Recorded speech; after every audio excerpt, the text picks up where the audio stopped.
ரத்தம் சிந்தக்கூடிய பல வரலாறுகள் இருக்குது. அப்படி ஏதாவது ஒரு சீனை வச்சா தாயா அது விடுதலை. புலவர் கலிய பெருமாள், அதான் வாத்தியார்.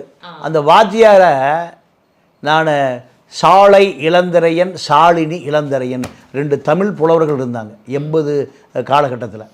இப்போ டெல்லியில் ஜவஹர்லால் நேரு பல்கலைக்கழகத்தில் தமிழ் துறை பேராசிரியர்கள் 2 பேருமே.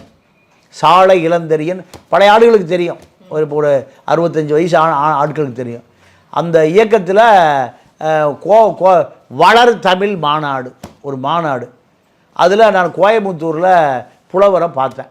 புலவரை பார்த்துட்டு புலவரை இன்றைக்கி எங்கூட தங்கியிருக்க வாங்க போகலான்னு நான் அவரை திருப்பூர் கூட்டிகிட்டு வந்தேன். இது வந்து ஒரு 85 காலகட்டத்தில் புலவர் கலிய பெருமாள்.